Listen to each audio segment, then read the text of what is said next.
We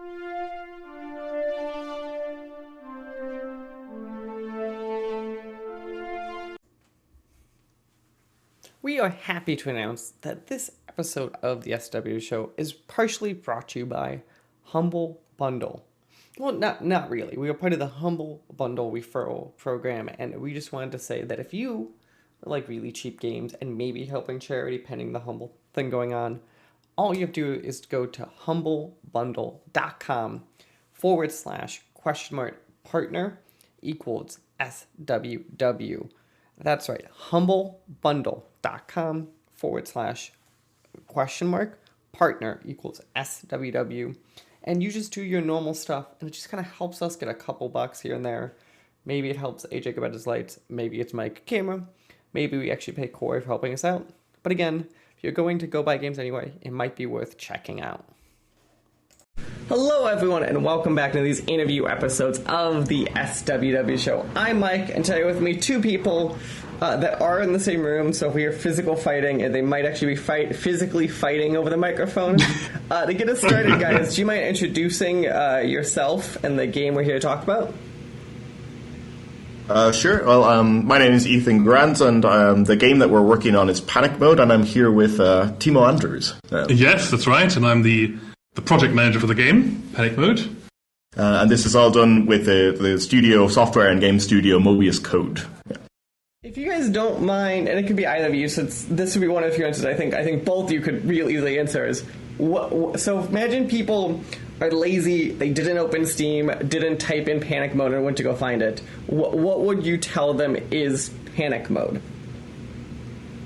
Good question. I would say, I think basically there's a quite nice way of describing it, that it's a casual simulation game about being essentially a safety inspector for lemmings-like creatures that have designed their offices so poorly that you're kind of being brought in as this expert to prevent fires and catastrophes in the workplace. This would have been inspired by titles like Lemmings, The Sims, to some extent the aesthetic from Overcooked, and a rather old game, The Incredible Machine, as well. So there's a bit of trial and error in it, but essentially, yeah, you're a safety inspector who's trying to prevent imminent catastrophes by building safety protocols. And it's meant to be funny. Yeah, it's a humorous kind of game. It's got a bit of tongue-in-cheek humor there. There's a little bit of a dark side to it as well, when you think about the fact that this corporation is essentially, designing these offices in such a poor way that all of these fire hazards exist in the first place. As opposed to designing fire exits, they're asking you to come in and just quick fix it. Slap a Band-Aid on a giant problem. So I gotta ask, where did this idea come from? Did you guys just work in horrible offices growing up? Why were you we're gonna basically crank back to the offices of the 1920s, and we're just going to add a little cartoon flair on it, and we're gonna be good to go? Where did this come from? I think it's the original concept came from our CEO and project lead, Florian, who's in the other room at the moment. And I think he and a couple of friends of his were talking about this. I believe it was while visiting an auditorium or something. It was like an auditorium or a concert hall, which was made of wood. So not very big on the whole health and safety thing. And I think the thought just suddenly came to his mind, what would happen if a fire broke out here in this wooden auditorium. So I think the idea kind of developed from there, and I suppose to kind of give it a funny, because that's obviously a very, very dark concept. But I think the idea was to make it a bit funny, so it's not quite as dark. But basically that was it, I think, just a very, a random thought, essentially. That's very interesting. To be fair, a lot of great games come from... Oh.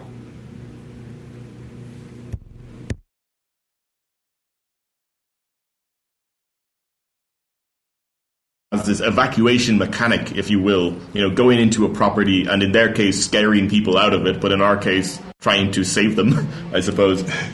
It was something that, they have in Lemmings a little bit like these disposable almost characters that you'll use to, for the greater good, for whatever the mission is, whatever the goal is. And that's sort of this notion of expendable, kind of cartoony characters versus, giant safety hazards such a concert hall. Exactly. So poorly designed, not very safe scenarios like a wooden concert hall, and then basically trying to save them from that.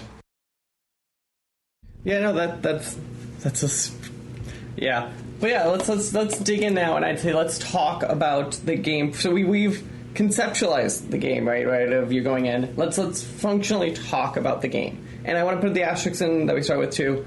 So this game, as we're talking, is about a year out from its early access release. So I think it's fair to say probably people getting a different product now in some capacity than when they bought the game. Do you guys mind? Absolutely. To start with, kind of, if someone opens up the game now, can we talk about kind of what it is you do in the game, or like mechanically speaking, more talk about like I walk in and put out fires, but what does that mean to a player? Sure. So basically, the core loop of the game is that you're being brought in as this safety intern, unpaid intern, naturally, and when you approach a property, so you're introduced to a property that has some fire hazards, like there might be a faulty electrical device or something similar, perhaps a heater with too much fuel in it that's going to cause things to potentially set on fire, for example. And the first phase is the setup phase or preparation phase. So you're inspecting this property. Everyone is basically staying still and everything, and you're just looking over what's going to go wrong. And you have a toolbar, a little bit inspired by Plants vs. Zombies. We tried to go for something very simple, like these items on your toolbar that you can then place. So you've got a limited amount of items per level, and typically there'll be an alarm of some kind, either manually activated or otherwise, and also some firefighting tools, for example, among other things. But, just keeping it simple, like thinking about fire and water, there's a smoke detector, and then there's something to put out water. And your job is to basically plant these items, in the correct spots, of course, to make sure that you're able to either put out the fires or set off the alarms. That's the sort of the main part of the setup phase. Then you test your drill. So you've built this evacuation protocol, and you hit, test out drill, run protocol. Let's see what happens. And basically the fire breaks out, and the characters start to run away. Certain items will be time activated. So in this second phase, this kind of evacuation phase, you may have to press a button to trigger a speaker at a specific moment to make sure they get out before or after some fire reaches a certain room. So, and then basically after, that, you get your results. Like, did you tick your objectives? Did you save a certain amount of PAMIs? All of that sort of stuff. I should mention PAMIs are the name of our creatures. Our lemmings are our PAMIs, essentially. So that's sort of how it's divided up. You've got your preparation phase, you've got your action evacuation phase, and then, you get your results and see how you did and decide how you'd like to proceed. So in essence, you're planting these items to create a safety protocol, and then you run a drill to see if there were to be a fire in this property, how many PAMIs would survive, kind of thing. And some of the objectives that you'll get, the optional objectives, usually the main objective will be to make sure a certain percentage of the employees survive. But there are secondary objectives that are sort of like, don't use too many items, for example, to save the company money. So there is this undertone that some of your objectives might be one of the levels, for example, if you are to deliberately burn one of the back offices for tax purposes, you get a bonus as well. But typically, that's the core loop. You get your preparation phase where you assess the situation, and then your evacuation phase where you either activate items or just watch how your thing plays out. Sometimes this will be trial and error, and you might have to redo it and change the locations of things or see what happens. But that's the core of the gameplay, and it's quite a short loop in that we tried to make it something that you can dip in and out of. So it's a few minutes, per level kind of thing. It shouldn't take too long to try out a solution or a protocol. I was gonna say, yeah, because to me, I think the thing you guys compared to in the beginning was wow, I'm drawing a blank. But these types of games, right, where the idea is like, oh, I failed, but I go back in so fast, right? Because like there's a level of frustration. There's a level of frustration if it takes me a minute to do a loop, and there's an actual level of frustration that the game takes me a half hour to do a loop. Yeah. I want to dig into those. So this preparation phase, right? So to me, what stands out to me about a lot of these games, I think, don't really have a preparation phase. A lot of them just kind of get thrown into and there's a timer going. This preparation, how did you guys kind of think about it as you're designing it to make sure it's a level of like, oh, the player has time to be prepared, but it's not like they're too invested in their preparation, right? Because if all of a sudden it takes 10 minutes to preparate and then the level lasts 20 seconds, like, you might be too far past that line. Like, what was kind of your guys' thought process while designing that loop? Sure. Well, I suppose one of the bits of the background that maybe Timo can help me explain a little bit about is that, and this goes into some of the things, or maybe we'll answer this afterwards, but initially there was a grant from the German government that we were trying to apply for, and there were certain elements about a game that you'd have to kind of keep in mind. So initially this was intended to be a mobile game. Yes. Originally. So, I mean, there were certain things... I suppose the original idea was to have a version for PC and for mobile. So we wanted to basically spend 8 months and then come up with 2 versions, one for the mobile, one for the PC. And we've been working on it for slightly longer than that. And a pinch longer. And so fairly soon we realised that we have to focus on one first. So we decided to go with PC. And but yes, the original idea was the main focus, I suppose, would have been for mobile, where you need these very short game loops, basically. Absolutely, yeah, well put. I mean, that's part of it. We attempted to use a little bit of user-centric design when thinking about who is going to play this. And is this a game for people that are into indie games? Is this a game for casual players? And so on and so forth. So, I mean, there are people that I know that I had in mind when I was trying to, come up with certain things. We were talking about the decision of, is it a timed thing that you just have to play stuff, and if it's too late, then, too bad. But another factor is that some people do like to take their time, and we wanted to afford them the opportunity to do so, particularly casual players who might get stressed out by a timer, while we want them to basically feel like they can try as many times as they want. That we can, and of course that it doesn't take too long. There's never so many items that it should take you that long to plant them down and see what happens. So we were trying to aim for, a game that you can dip in and out of a little bit as far as the timing goes. Yeah. That's interesting, kind of. So, correct me if I'm wrong, this game is not on mobile, though, right? It's just on PC in its current form? Yeah, so there's an interesting little development story behind this, is that, we thought, okay, simple game, we've got characters in an office, we've got get them out before the fire hits them, grand. Here's some items, here's some signs, let's find a way to make an evacuation route. Now, the reality of that, is that at the end of the day, there's a lot of simulation mechanics that go into a game like this that we didn't really fully comprehend before jumping in. And of course the scope opened up a bit because of that. The big thing that I think stood out for us was fire. So, you think about fire in games, you think, that's simple enough, right? But no. It's quite complicated. We had it originally it's a tile-based game. There's cells in the game. And as fire spread from tile to tile, soon enough a room was nothing but fire. And it was not only overwhelming as a mechanic, it was just there was too much of it and it was way overpowered, way too overpowered. But also it didn't feel real, because that's not what fire actually does. Or that's not how fire works in the first place. So we had to take a big step back and say, okay, we could make a game that's probably going to be a bit, it could be a lot more shallow with just fire eating up the whole room and that's it. It's like, It was a bit just like an inferno, like all of the ground was made of plastic or something. Like it just didn't really feel plausible. So instead we had to think about the rules of the world to some extent. How does fire actually exist and what do other games do?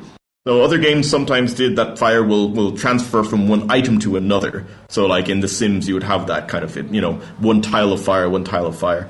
In our case, we wanted to think, okay, what sets a fire? Because it's not just a sim triggering something. It's something that happens based on a certain amount of time in a certain context. So we realized we have to approach it like real life, or, it would be a better idea too, in that instead of having one element of fire, we instead have an elemental system, and this is where the game got a little bit bigger in scope and why we decided to go with early access on PC first, is that essentially it's not fire, it's heat. It's heat and temperature, it's water, it's smoke, it's all of these kind of layered elements, and each one of them is in a way a liquid. So heat moves across a room if there's a fire source or heat source of sorts that that kind of permeates heat.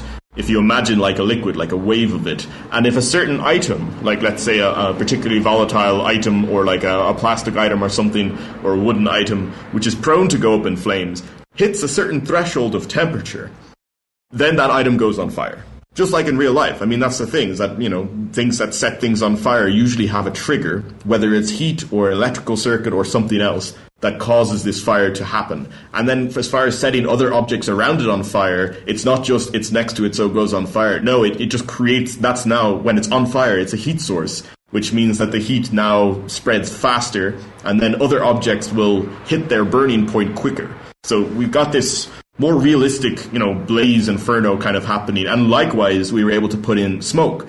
So, I mean, if a room is burning and everything burns and a certain amount of smoke shows up, the smoke should put out the fire. It shouldn't just be on fire forever, which also breaks the game. So we sort of had to open it up, and as opposed to just make a fire mechanic, we made an elemental system. And what's nice about this is that we had it in mind for, already with optimization to make sure there's not too much overhead on the CPU usage when this is going on. Like, it's just, it processes the things in a cellular system I think we're using. But yeah, essentially this was the big change between us just doing fire versus us doing essentially this mini elemental system in this world. And what's nice about it is that we can actually add new elements a lot easier. So for example, we were able to make ice by adding this temperature, heat and cooling kind of change of temperature mechanic, and then if water goes beneath a certain threshold, it turns to ice. And we've got other ideas for more abstract elements in the future, should we continue developing in more wild directions, ones about, nuclear or some sort of slime that turns them into mushroom-style zombies, who knows. But either way, we've built it as such that we can stack on new elements without overwhelming the game's, usage of CPU and RAM and such. No, that's a very interesting kind of way to deal with it. I'm going to ask a technical question. So my background is game design, and I'm very curious kind of how you guys are handling this. So obviously, you guys have a wall, but a wall can be a border wall to multiple rooms, right? How are you guys treating that wall kind of? If the wall is on fire, is all of that wall on fire and a heat source, or is just a part of that wall kind of like I'm kind of curious from that point of view, kind of where is that line you guys kind of draw of where it stops, when an object stops being a heat source or starts being a heat source? Yeah, that's an interesting one, actually. I think the big thing is that we have to change, we have to set sort of base values of what is a very flammable object, what is a medium flammable object, and what is like a volatile and explosive object. So you actually when you talk about walls, you're actually touching upon something that turned out to be our second big question mark of turns out it's bigger than we thought, which is also pathfinding, but I'll go into that in a minute. But essentially, we had to kind of set the values for each type of object, so which ones are more likely to go up in smoke and stuff. Walls and floors weren't, because in theory, those are brick and concrete, so like in real life, unless they're made of wood or have coatings of certain things, certain concrete stuff won't combust in the same kind of way. Like you'll see charring and all the stuff from stuff that was on it, but it is the items that are on the wall or the items that are on the floor that go on fire and that spread the heat when they are on fire. So the second something is triggered to be a fire source, it now also produces heat. I don't know if you got a chance to check out. There's a button basically on the left hand side during the simulation view called heat lens, and you can actually see the redness spreading around the heat sources in the level, which might give a better visual indication of what I'm trying to say. But yeah, I guess it does get a little strange when it comes down to that. And we had to decide, how does heat transfer through walls, and if so, what would the U value of those walls be? So if there's a fire blazing in a room and there's an object on the wall on the other side, so let's say there's a couch on the other side of a wall where a room is completely burning. That couch, after a certain threshold of heat comes through that wall, will then on fire. So the walls won't go on fire, but heat will seep through the walls. They conduct the heat, in a sense. Pretty much, yeah. And likewise, in the same way, if you have fans or windows open and stuff, then also the fire will behave differently because smoke is being vented. So there's more of a lifespan towards that fire, and thereby more heat coming out before the fire actually gets put out. Yeah. That's a very interesting. And I'm going to say the obvious thing. Pathfinding and like wayfinding, always harder than anyone on paper thinks it should be. Anyone who's like, it's easy just to... You're like, oh, no, you don't understand. like, I don't care what you're using, or custom code or built-in engine code. It's always like, yeah, this works, but there's this one edge case that somehow always happens that we have to account for that somehow is a whole new library of code. Like, no one can explain me why it's this bad, but it's always this bad. You're absolutely dead on. Like, absolutely dead on. This is one of the things that turned out to be, a larger...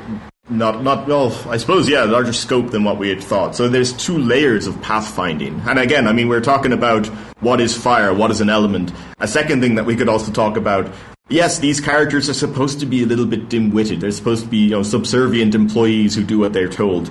However, what is artificial intelligence when they're stupid? It's not the lack of programming in artificial intelligence. Like, it's not like they shouldn't bug out. They shouldn't act in ways that we didn't intend for. However, we have to ask ourselves the question of how sentient are these people? Do they remember what the office looks like? How do they know how to leave the place and stuff like this? We had to go through both on high-level pathfinding, so do they have like this memory of what a room looks like and so on? How do they find their escape route when they're on fire running around? And then the low-level pathfinding as well, when we're talking about physical objects in front of them and other characters in front of them and so on and so forth. This was just about solved. We were pretty comfortable with this before the destruction mechanic was built. So essentially, fire and stuff that spreads through rooms, like the alarms that tell all the creatures in a room to leave, and these creatures as they're attempting to leave, that was all working, and then we added in explosions and destroying walls, and then we had to revise this a little bit because there were some strange behaviors occurring, and also some other, we're talking about games design questions. If you have an alarm going off in a room, and everyone in that room hears it and then knows to leave, that's fine. If there's a bunch of people in 2 rooms and the wall then gets destroyed, do the people in the other room now hear that alarm, or is it limited to the initial space where it went off? So we had to kind of, eventually address those, and I think we decided basically that if there's no wall in the way, the sound would come through and then the other people could hear it. But yeah, pathfinding-wise, that was... because there's a few systems overlapping, like the room systems, and then the actual creatures, and then the pathfinding around the objects and the rooms, both high level and low level. It's a lot more complicated than we thought. So essentially, artificial stupidity and creating a somewhat realistic, or at least in the cartoon world, version of what elements feel like. How quickly does fire spread? Those 2 things turned out to be a bit more complex. And I think around this moment where we realized this might take a bit longer and it might be more exciting and more fun and less shallow, but perhaps it is something that we need to test with people who know about games a little bit more than some of the casual market on mobile might be expecting more of a finished product. We need to go on early access. We need to get feedback on how it feels to play that. How does it feel? What stuff looks intentional and what stuff do people think are bugs? So a few learning points required there. Oh yeah, no, that's valid. See, and I thought of the other thing, which I don't know if your system handles, right? So in my head, fire and crackling makes an inherent noise level, and in theory, then wouldn't that drown out an alarm at some point? But I'm not saying you guys need to go that deep on your simulation, also. It's a good question. I mean, these are the things that do come up, and this is the kind of stuff that I'm likely going to make a note of. I'm going to put it into my Trello, and then, we're going to have a moment where we then address let's think about this, because I mean, no pun intended, there are moments where we have to ask the question, should we burn this down? Like, this system, this mechanic, do we, if we were to build it again right now, would we choose to keep that in there? And there are things like this where we have to basically not totally undo stuff, but certainly make some changes and, feel comfortable letting go of things like that. So that's a good question. Like, how loud is fire? And of course, the name of the game, is originally panic mode. So this is another thing. When these characters enter a panic, what happens to their level of intelligence? And that's another question that we sort of had to address a little bit. Right now, the level of intelligence, but also when does mob mentality take over? There's just a bunch of questions that I feel like that, like, obviously you guys are just trying to answer and slowly answering, but, like, I don't think people solely comprehend always the amount of stuff that's sitting on top of each other. Like just the amount of, like, at what point is the AI individual? Are they separate? Like, there's just so much kind of there that just this becomes a fun cluster of a problem. But to close us off, kind of a nice little bow on this discussion. So I said, as we talked here, that this game has been in early access for about a year, maybe a little bit more. So two questions I have for you guys is, do we have an estimate of when you guys will be leaving early access? And then from what you guys have announced, kind of what can people expect kind of over the rest of the cycle for the game? Sure. Well, I suppose just a little bit of a background on that. We mentioned about this German grant, and perhaps Timo can take you through some of the bureaucracy involved with qualifying for it. Yes, so basically our CEO had this idea a couple of years ago for this game concept when he was in the wooden concert hall. And then he found out about this grant here in Germany that was being offered by the Ministry of, I think, Transport and Infrastructure it was. Mm-hmm. Why they would be involved with game designing, I don't know, but for some reason they had this grant. And and we basically had, we applied for the grant, which was also, of course, quite a bureaucratic process. And then we had 8 months to finish the game, basically. And, of course, it did take a bit longer than as expected. But so we had to release it at a certain point, which was basically when we released on early access. So in what was it, June? I think June last year. That was basically, there was a hard cut. We had to deliver a product at the end of this grant, otherwise we would have had to pay the money back. Yes, exactly. But then basically we thought, okay, we can take our time a bit now. You know, we don't have that pressure. But the current plan is to release the final version, we hope, in the first quarter of next year, so Q1 2023. It's a little bit, we're sort of thinking about what are the options for how we might want to go. So up until to now, outside of this, the German grant that we were afforded or awarded or whatever, we have not made a partnership with the publisher just yet. So essentially, when we did our first release last year, the game did have a flavor of what the game would feel like, but there was a few key features, namely destruction, that were missing. So over the, while if you play it now, you'll get a much better sense of not only the vibe of the game, but also some of the mechanics that are in there and some of the potential of where the mechanics would go. If we were to carry on and basically just focus on, say, the single-player campaign, adding in more levels and essentially making something where people can enjoy seeing the scope of what's in the game, and there's more difficulty, which has been requested. Some people want more difficult levels and stuff like that. An additional, say, 15 to 25 levels or so on top of what we've already got would make it a bit more complete, and that's something that we would hope we would have done by Q1 2023. Now, from talks with some publishers and investors, and this is, we'll see how it goes and all the rest of it, some notions and tweaks and pivots have been, discussed where, one of the things that we were talking about, or we've had a lot of requests for, is a player-side level creator.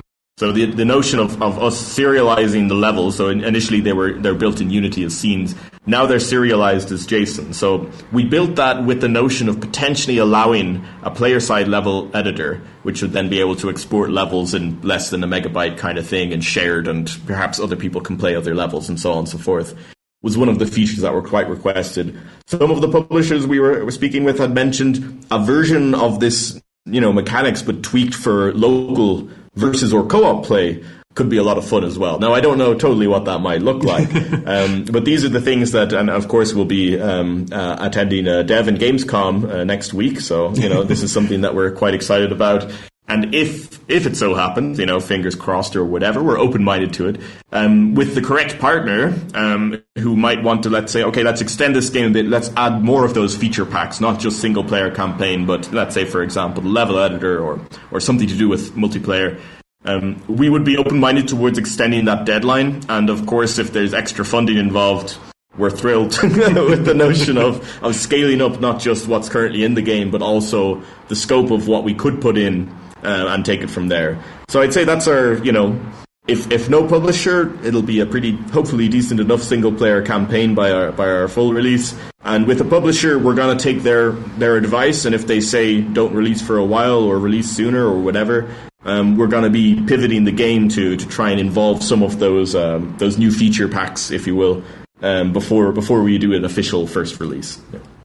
Perfect. Well, guys, I want to say thank you again for taking time out of your afternoon or evening for you guys to talk to me about Panic Mode. And again, if everyone wants to check it out, it is Panic Mode. It is currently on Steam Early Access. Just search Panic Mode. You guys are part of Mobius Code and some part of the entity, it sounds like. But again, guys, thank you for taking time, and best of luck, especially at Gamescom next week, to make sure you enjoy yourselves and hopefully find the correct publisher or investments. Thank you so much. Thank you very much. Really delightful questions. It's been lovely speaking with you, and thanks for having us on the show. Really appreciate that. Yeah. Thank you very much. The SWW show and all of its affiliate podcasts are podcast by me, Mike Maroney, and AJ Losi, sometimes by contributors, including Corey King. You can follow the SWW show on social media at the SWW show, or sooner or later you go to patreon.com/SWW to help us out. Thank you, and we hope you enjoy the rest of your day.